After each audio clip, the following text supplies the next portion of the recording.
Bonsoir chers téléspectateurs, bonjour pour ceux qui nous suivent loin de Kinshasa parce que l'émission est captée à différentes heures à travers le monde. Aujourd'hui nous allons nous amener encore un sujet très intéressant. Nous allons parler de la santé maternelle et le développement du bébé. Parce que dans la perspective de changement de mentalité, on doit tenir compte de cette réalité. Quel rapport y a-t-il entre la santé de la mère et le développement du bébé? Parce que on a toujours dit que éduquer une femme, c'est éduquer l'enfant et c'est éduquer toute une nation. Nous avons fait venir du bon monde ici, un monde de spécialistes dans les domaines de santé mentale. Il y a d'abord l'un des pionniers de cette émission, même comme il nous a fui, le professeur Kamanga Timothée. Le professeur Kamanga Timothée est psychologue clinicien et il enseigne à l'université de Kinshasa.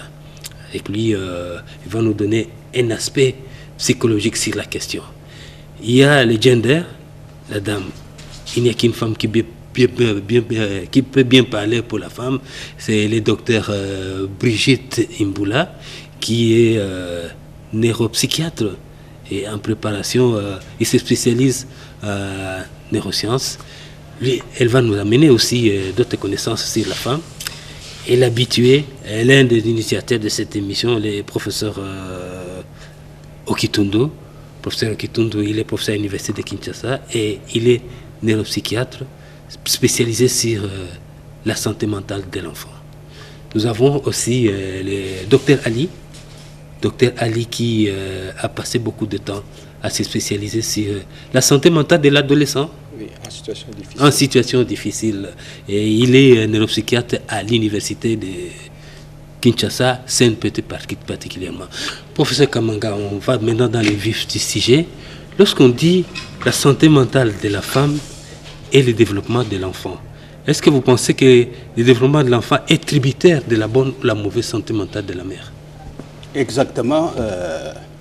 Cette relation n'est plus à démontrer, on ne peut plus douter de cette relation. Il y a une relation très importante entre le vécu de la mère, les sentiments qu'éprouve la mère vis-à-vis du bébé qu'elle porte. Mais toute mère n'aime que son enfant. Vous avez vu une femme qui n'aime pas son enfant? Vous nous avez introduit ici en disant que vous voulez obtenir un changement de mentalité. Oui. C'est ainsi que nous disons. Pour que l'adolescent, que l'adulte qui serait confronté aux problèmes existentiels, puisse changer de mentalité, il faut partir de la base. Oui. La base, c'est cette vie intra-utérine de bébé. Cette vie que le bébé entretient. Les relations prépondérantes avec sa mère. Les sentiments. Les pensées qu'a la mère pendant qu'elle a la grossesse sont plus que prépondérants sur l'avenir de cet enfant. La plupart des enfants que nous rencontrons aujourd'hui, les enfants problèmes, les enfants de la rue. Et le phénomène récent, c'est le phénomène Ishege. Si nous lisons la vie de tous ces enfants en tant que comptable de la santé mentale, nous allons découvrir quelque part qu'il y a le soubassement lié à la relation, au vécu, au sentiment de la mère avant la grossesse, pendant la grossesse et après la grossesse. Donc, voilà un peu. Docteur Imboula, vous êtes une femme, vous êtes la personne bien appropriée pour nous parler des sentiments que la femme éprouve après avoir mis au monde un bébé. C'est toujours l'amour? Ou bien il y a d'autres caisses qui l'affectent et qui peuvent avoir un effet sur le développement du bébé? Bon, disons que ce n'est pas toujours l'amour, comme vous le dites là. Hein? Il y a des grossesses qui ne sont pas désirées. Et quand on n'a pas désiré quelque chose, on ne peut pas l'aimer.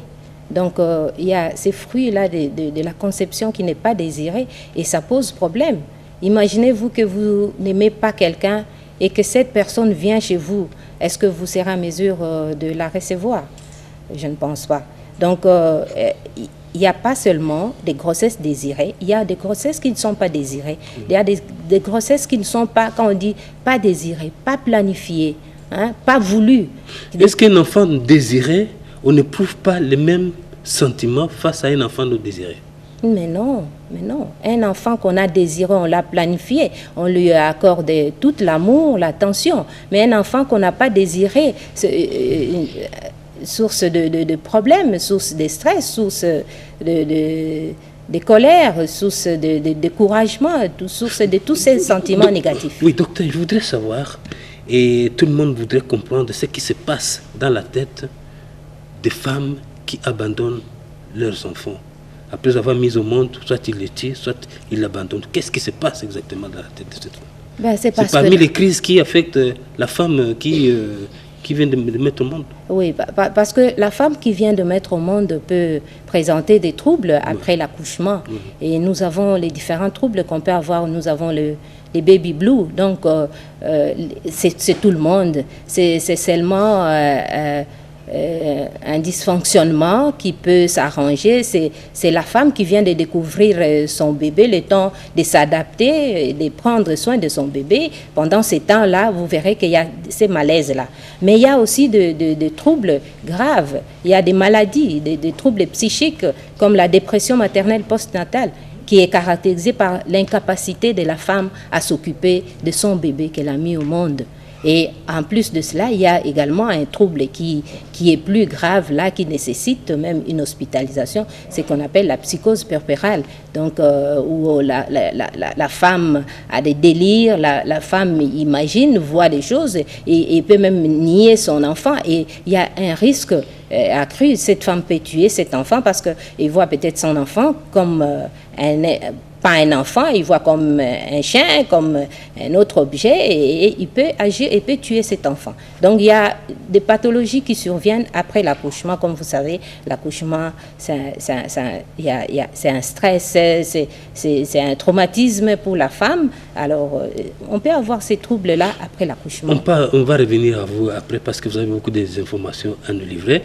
Docteur Ali, nous savons que c'est à l'adolescence que un enfant devient Chégué ou bien il devient Oudjana. Et le devenir de l'enfant dépend de la décision prise par l'adolescent à cette période. Pensez-vous que la santé mentale de la femme a un effet sur l'enfant jusqu'à l'adolescence? C'est vraiment, comme on dit, un continuum. Le continuum depuis l'idée d'avoir un enfant jusqu'à même à l'âge adulte. La question que vous me déposez, de dire, par exemple, qu'est-ce qui se passe chez la femme lorsqu'il dépose, il abandonne par exemple son enfant. Moi, je vais plus loin. Y a-t-il une différence d'une femme qui a une grossesse, qui fait l'avortement, et une femme qui accouche et qui dépose l'enfant? En réalité, c'est par rapport aux périodes. Mais ce qui se passe dans leur tête, sur le plan psychologique, c'est le même comportement, c'est l'abandon. C'est-à-dire, on refuse le produit de conception. Pendant la grossesse, on fait un avortement, si bien qu'on peut aussi accoucher et déposer cet enfant. Tout part de la relation qu'on a avec le produit de conception. Et l'enfant qui n'a pas été désiré, et il sera mis au monde. Il n'aura pas une bonne interaction avec les parents.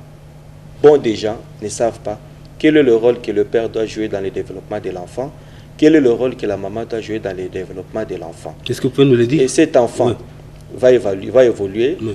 Cet enfant va évoluer. Jeune, on ne saura pas. Parce que là, nous sommes dans le registre de la socialisation. La socialisation, c'est tout ce qui va concourir pour que cet enfant, demain, devienne un adulte intégré dans une société bien déterminée avec les normes.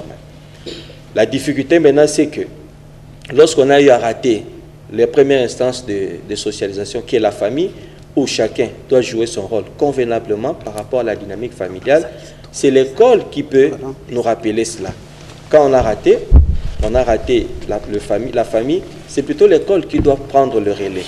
Mais en réalité, nous constatons qu'il y a un décalage entre ce qu'on attend de la famille et ce qu'on nous apprend à l'école.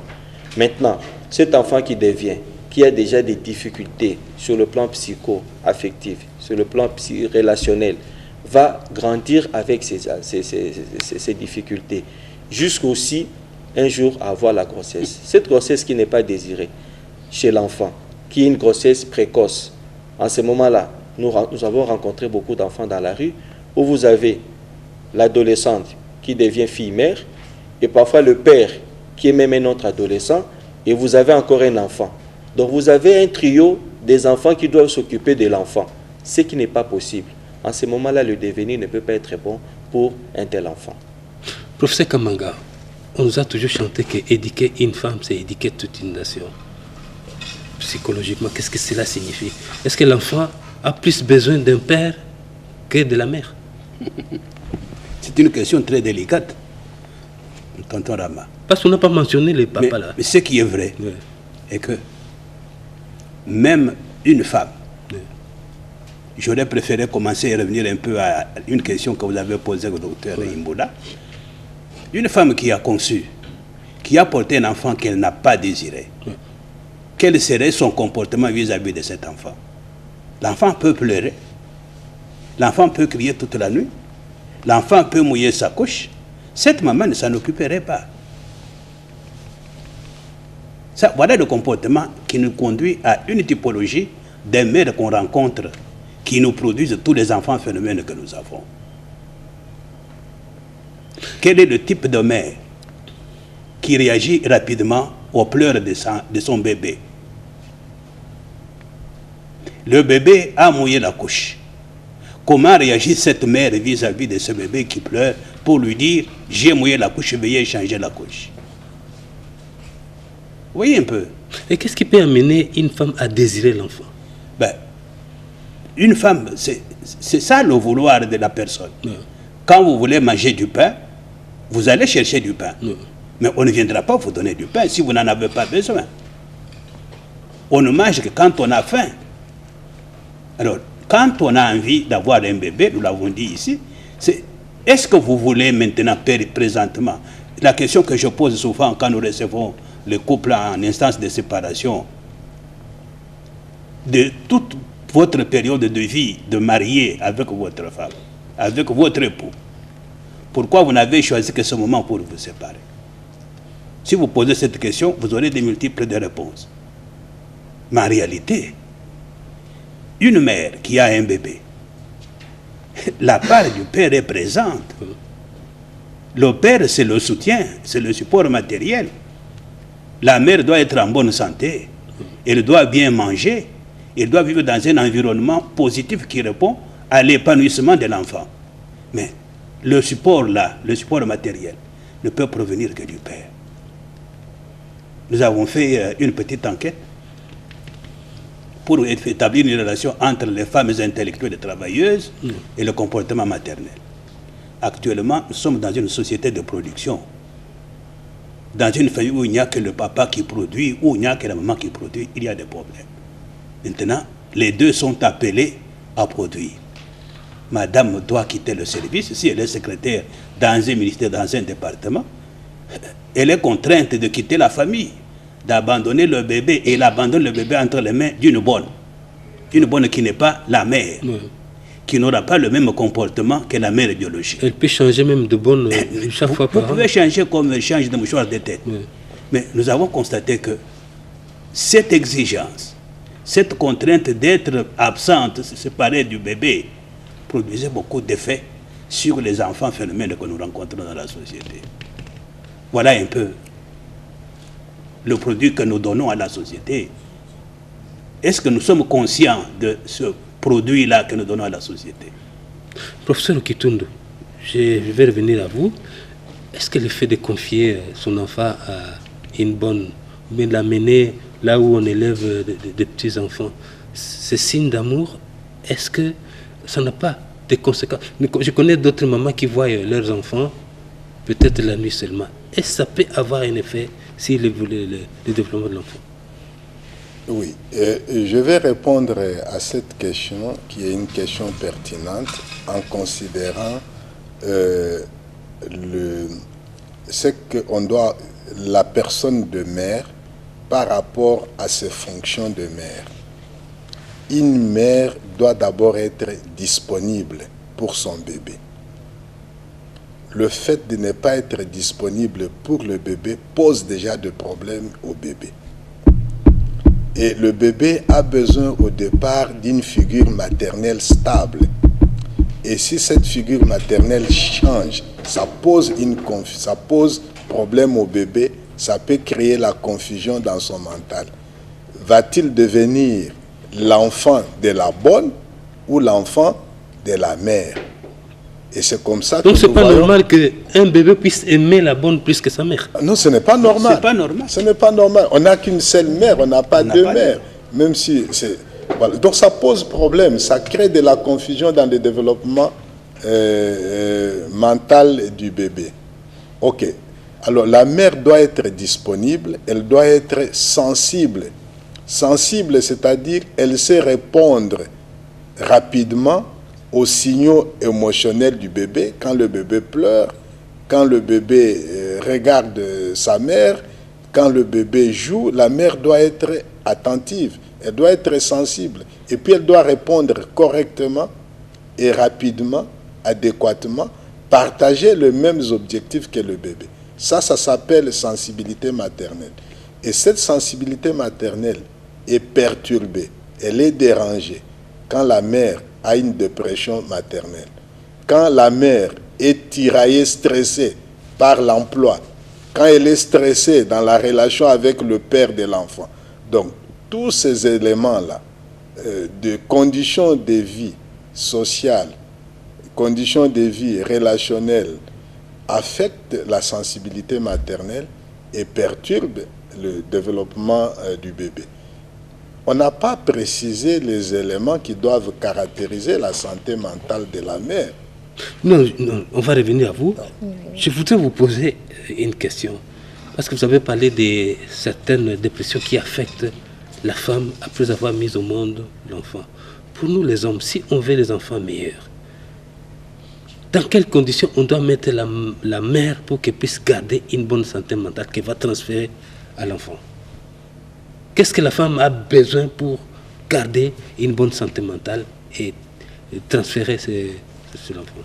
Oui, bon, cette femme qui vient de mettre au monde, qui a conçu d'abord, et qui a porté cet enfant pendant 9 mois, qui est devenue ou qui devient mère et qui doit éduquer cet enfant-là. Il doit lui transmettre certaines Oui, il valeurs. doit transmettre ce qu'elle a. On dit que la plus belle femme ne donne que ce qu'elle a reçu. Et cette femme-là, elle a reçu quoi? Elle a reçu de l'amour. Si elle a de l'amour, elle va transmettre cet amour à son enfant. Si elle n'a pas reçu l'amour, qu'elle a reçu l'agressivité ou la haine, et c'est cela qu'elle transmettra à son enfant. Et demain, son enfant sera agressif, son enfant sera ce que nous voyons aujourd'hui, hein, un enfant difficile. Mais elle a reçu de qui? De cette mère-là, n'est-ce pas? Et même les conditions matérielles, c'est normal quand même. Oui, tout ça, ça fait partie, ce sont des facteurs qui conditionnent le développement de cet être-là qui doit être bien pour jouer un rôle demain dans la société. Donc cette femme, si elle a transmis l'amour à son enfant, cet enfant-là transmettra l'amour aussi aux autres qu'elle va rencontrer dans la société, à ses proches, à ses amis, parce qu'elle a reçu. Mais si cet enfant n'a pas reçu l'amour maternel, qu'est-ce qu'elle transmettra aux autres? N'est-ce pas? Et ce sera un enfant qui sera bagarreur, un enfant qui sera peut-être mauvais caractère. Tout ça, c'est un héritage qu'elle a reçu d'une mère. Docteur Ali, comment comprendre? On voit les colonnes qui se promènent avec des tramontinants et puis des transpercés avec ces tramontinants. Est-ce que peut-on dire que cet enfant manque cette valeur qu'on appelle amour, qu'il n'a pas reçu de sa mère? Comment tu peux expliquer quelqu'un qui peut être sauvage jusqu'à ce point? Dans notre expérience, nous avons eu à évaluer les adolescents en situation difficile, parmi lesquels les adolescents Kuluna, qu'on appelle les adolescents qui ont un comportement antisocial. Nous avons essayé d'évaluer le fonctionnement social, familial de ces adolescents. Il s'est dégagé beaucoup d'informations. Premièrement, ils sont souvent issus des familles dissociées. Quand je parle de familles dissociées, on a tendance à dire que non, dans des familles nucléaires où le papa est présent, la maman est présente, il ne se pose pas de problèmes. Or, les problèmes qu'on rencontre dans une famille, on peut aussi rencontrer dans des familles soi-disant stables. Parce que les problèmes ne sont pas liés à la forme physique de la famille, mais plutôt aux interactions qui s'y passent. Les interactions entre le papa, la maman et les enfants. C'est ainsi que ces enfants, Kuluna, par rapport au style parental, les relations que ces adolescents avaient avec leur père, ils trouvaient que le papa était trop autoritaire. Certains disaient que le papa était indifférent. Face à l'autorité de leur père, quand ils sortent de la maison, ils font autre chose. Ils se lancent, soit ils remplacent l'autorité du père, soit par la consommation des substances psychoactives, soit par des comportements désorganisés. Quand on évalue l'attachement que ces enfants ont eu avec leur mère, ils ont un attachement esquivant. C'est-à-dire que ce sont des enfants qui, lorsque vous voulez leur parler de leur mère, quand on évalue, on dit, bon, avez-vous un événement négatif par rapport à votre maman qui vous a fait mal dans le passé? Il peut dire oui. Mais quand vous lui demandez de relater ça, il dit, docteur, parlons d'autre chose, pas ça. L'enfant ne peut pas accepter de parler de sa relation avec sa mère parce que ça lui donne une certaine détresse psychologique. Quand on voit maintenant dans les assignations de rôle, comment ils sont considérés entre eux dans la famille, et ces assignations, tout ce comportement se passe avant même que l'enfant soit dans la rue. Entre eux dans les enfants, l'assignation de rôle, ces enfants sont considérés comme des enfants étrangers à la maison. Et nous sommes allés plus loin, à part les éléments liés à la socialisation, nous avons vu comment est-ce qu'ils font comme les mécanismes de défense qu'ils peuvent adopter par rapport à ça, ou les stratégies d'adaptation. Face à leurs problèmes, face à tout ce qu'ils auront vécu, ces enfants ont tendance à blâmer les autres. C'est-à-dire, pour lui, c'est ainsi que même quand nous regardons à la télé, on vous dit qu'est-ce qu'il dit? Il dit que ce n'est pas lui, ce n'est pas de sa faute. Et nous avons prouvé dans notre étude que ces enfants adoptent le blâmer des autres. C'est-à-dire, ce n'est pas moi, ce sont les autres. Par contre, quant au problème de santé mentale qu'ils ont eu à présenter, ces enfants nous ont présenté ce qu'on appelle des idéations paranoïaques.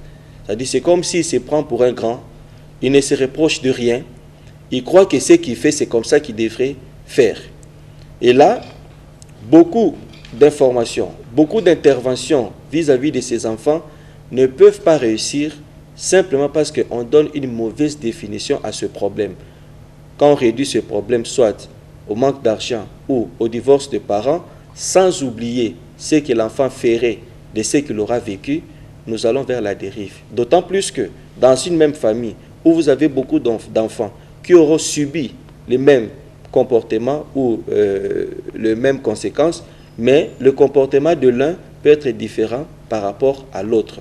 Et malheureusement, le comportement des enfants influence aussi négativement les comportements des parents.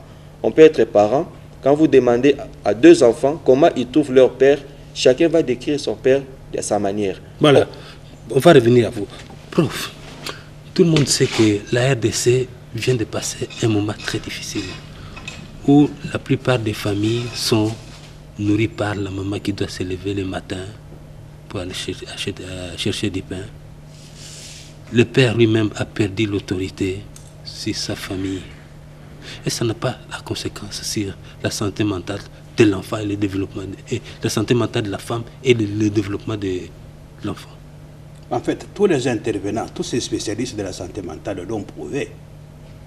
Qu'il s'agisse de la séparation prolongée entre la mère et le bébé, qu'il s'agisse des réactions tardives de la mère aux demandes du bébé, qu'il s'agisse d'une agressivité que l'enfant exprime vis-à-vis des autres. Si nous revenons encore à ce que le docteur Ali vient de dire, au cours du développement du bébé, il y a une période où l'enfant manifeste cette agressivité. C'est la période où les premières dents poussent. Quand le bébé tète le sein de sa mère, tant qu'il n'y a pas les dents, il n'y a pas de problème. Mais à partir que les premières dents poussent, pour voir quelles sont les réactions de la mère vis-à-vis de ce que je veux faire, le petit monsieur, la petite dame va commencer à mordre le sein de sa mère. Et en mordant le sein de sa mère, elle observe les réactions de la mère. Ces réactions, cette période-là, si la mère n'a pas permis à l'enfant de téter normalement, l'enfant a pleuré pendant un temps, la réaction de la mère était tardive. Le pauvre ou la pauvre, elle va pleurer pendant un temps et le sommeil va l'emporter. Mais comme nous avons dit au départ, il ne faut pas dire qu'elle a oublié ou le monsieur a oublié cette expérience négative. Il va la garder jusque dans sa vie d'adulte.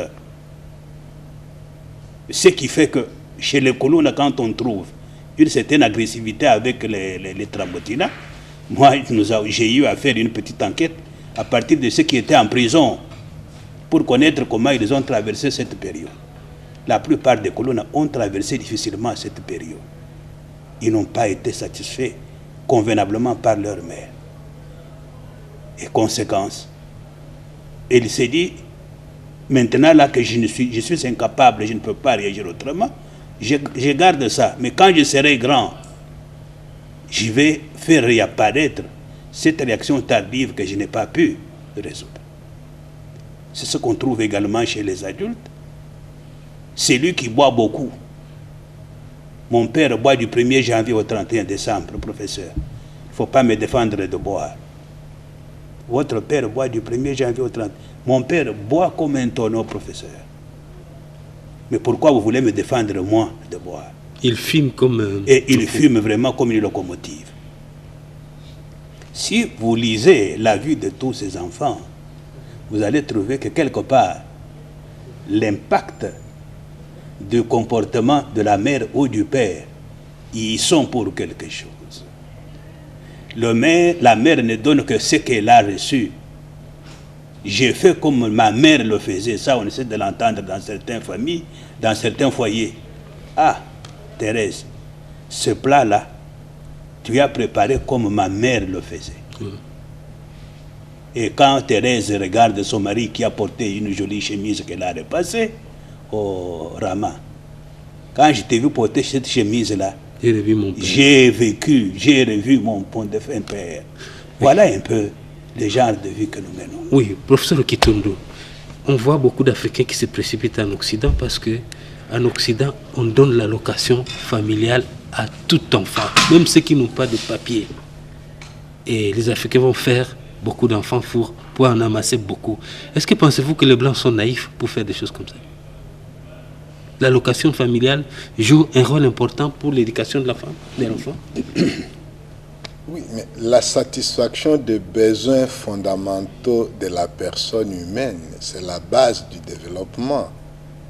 Imaginez-vous un enfant ou une personne qui est devenu adulte et qui n'a jamais connu la satisfaction des besoins de nourriture.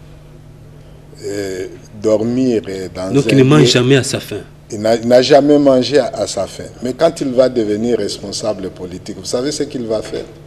Il sera tout le temps à même ligne et à l'inter pour manger n'importe quoi. Non, c'est pour dire que les besoins fondamentaux de la personne humaine, besoin de nourriture, besoin d'eau, besoin de dormir à un endroit convenable où il n'y a pas de bruit, le besoin de jouer. Tous ces besoins fondamentaux de la personne humaine qui sont des besoins physiologiques par rapport au bon fonctionnement du cerveau doivent être satisfaits au début de la vie. Parce que quand ces besoins ne sont pas satisfaits au début de la vie, le cerveau se développe mal. Et vous voulez dire que tous les gens qui cassent la caisse de l'État, ils sont des gens qui n'ont pas bien vécu dans leur enfance. Mais je vous dis, faites une étude. Vous savez, non, c'est très important.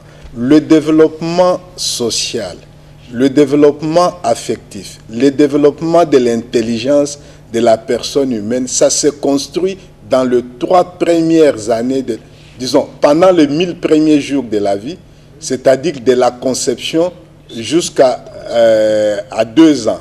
Quand on a raté cette période, à cause des difficultés en rapport avec la satisfaction des besoins fondamentaux, à cause des difficultés relatives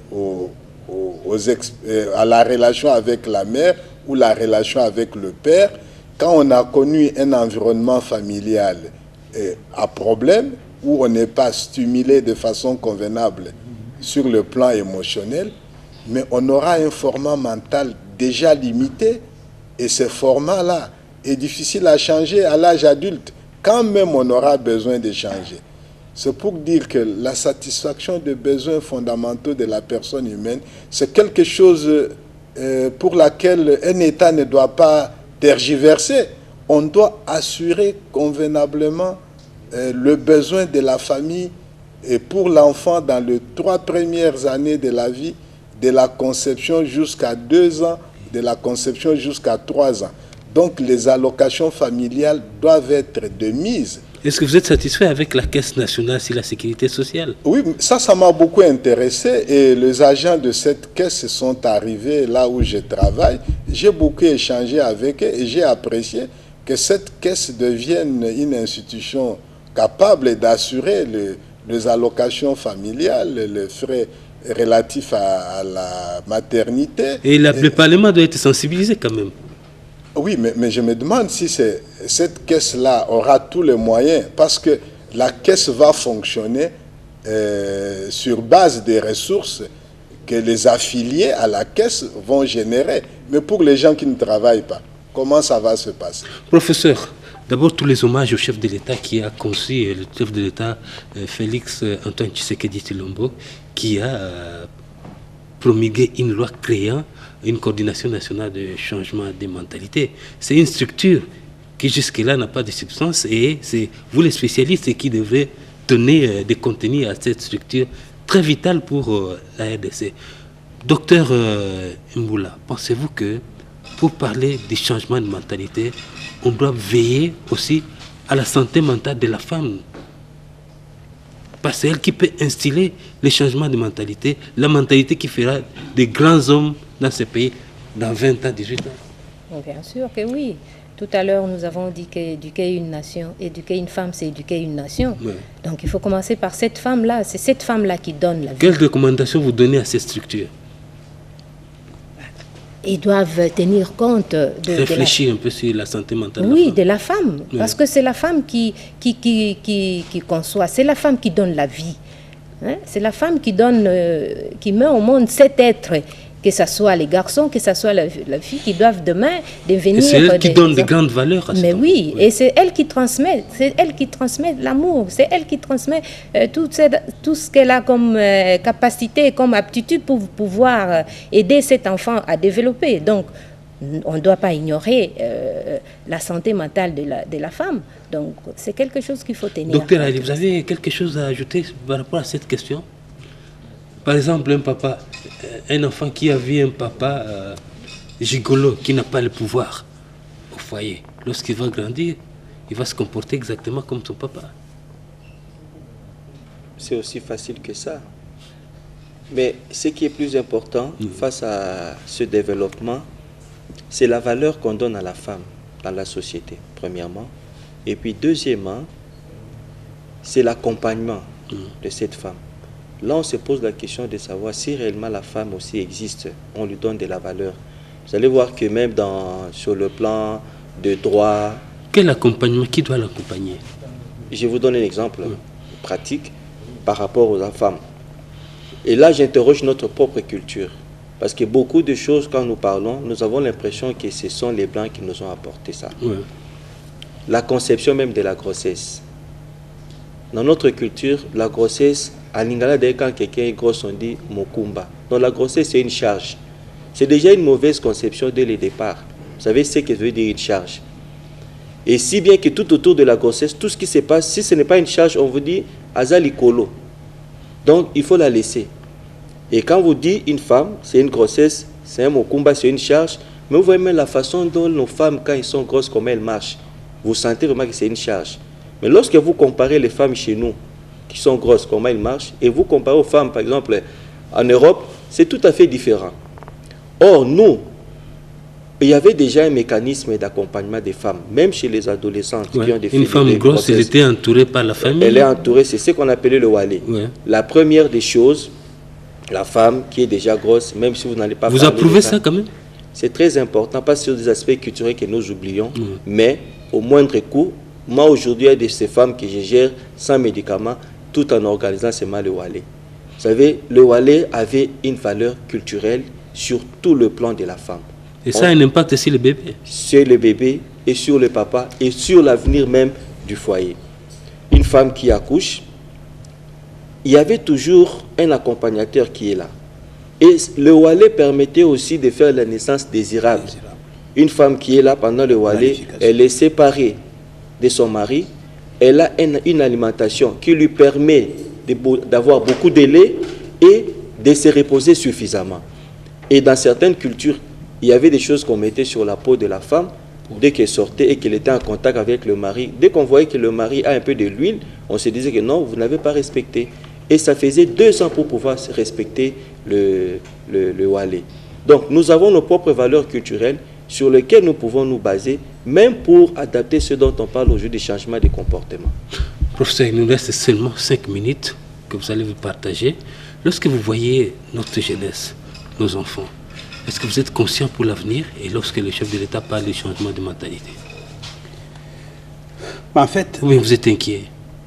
Cette émission, vous l'avez dit au début, c'était pour éclairer le commun des mortels, le public, pour qu'il change une certaine mentalité que l'on a vis-à-vis de la réalité qu'on appelle le bébé. Et une fois que ce bébé est bien soigné, il va évoluer normalement dans ce que moi j'appelle le paradis.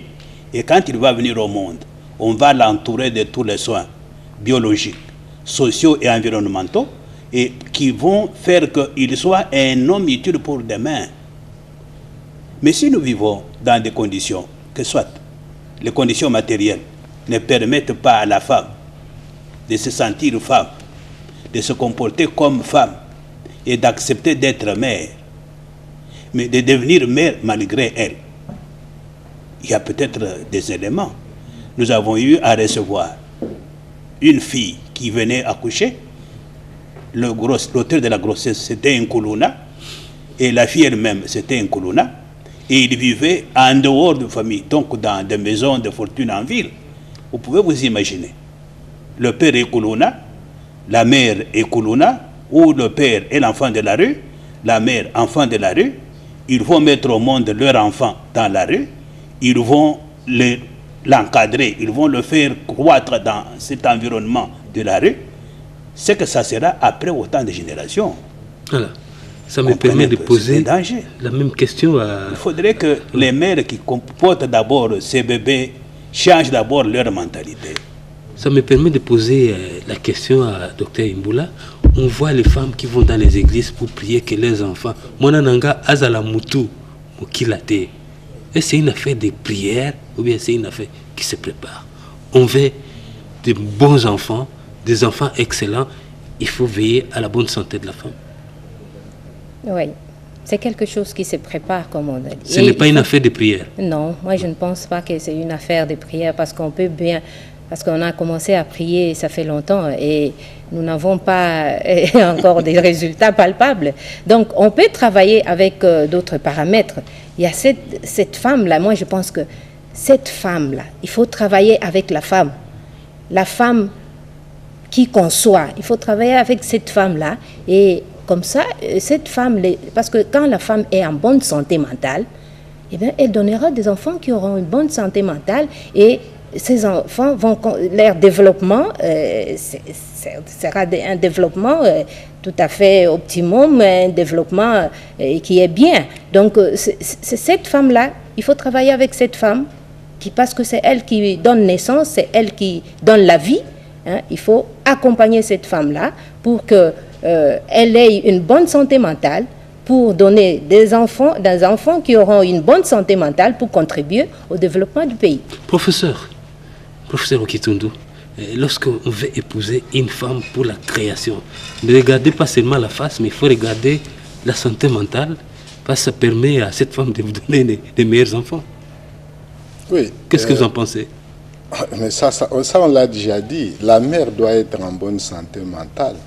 Mais je voudrais dire 2 choses par rapport à la question de changement de mentalité. La première chose est que on ne peut changer de mentalité que dans la mesure où les faiseurs de mentalité changent. Il y a 3 personnes qui sont faiseurs, qui construisent la mentalité. Il y a le père, il y a la mère, il y a le chef. Donc le changement de mentalité doit impliquer le changement de mentalité au niveau du chef, du père et de la mère. La deuxième chose que je voudrais dire, qu'on ne peut pas changer de mentalité si on ne s'occupe pas de la santé mentale de personnes qui doivent changer de mentalité. Et on doit recourir aux stratégies de santé mentale pour qu'on arrive à obtenir des résultats durables. Et pour que cette structure qui vient d'être créée fonctionne et de bonnes bases pour travailler dans la durée, je pense qu'il faut un atelier national où on réunit les experts sur cette question. C'est votre dernier mot. Juste quelques secondes, docteur Ali. Qu'est-ce que vous dites concernant les adolescents? Est-ce qu'on doit laisser les adolescents par rapport à cette structure de changement de mentalité? On ne donne que ce que l'on a. Oui. Ce que nous constatons aujourd'hui avec des phénomènes qui naissent au jour le jour, maintenant nous parlons même des phénomènes Oudjana, c'est la conséquence de ce qu'on aura été entre 0 et 3 ans. Voilà, c'est votre dernier mot. Et je vous rappelle que nous avons parlé dans cette émission de la santé mentale de la mère et le développement de l'enfant. Vous avez compris. Et nous allons revenir toujours à ça parce que la jeunesse, c'est l'avenir de ce pays. Et la mère, elle est l'éducatrice de cette jeunesse. Nous arrivons pratiquement à la fin de cette émission. Nous avons réuni un groupe d'experts qui réfléchissent pendant beaucoup de temps sur la santé mentale. Il y a d'abord le professeur Kamanga Timothée, qui est psychologue clinicien. Il y a le docteur Imboula Brigitte, qui est neuropsychiatre. Et il y a le professeur Okitundu, qui est neuropsychiatre. Et le docteur Ali, neuropsychiatre. Voilà que nous sommes pratiquement à la fin de cette émission. Bye bye et au prochain numéro.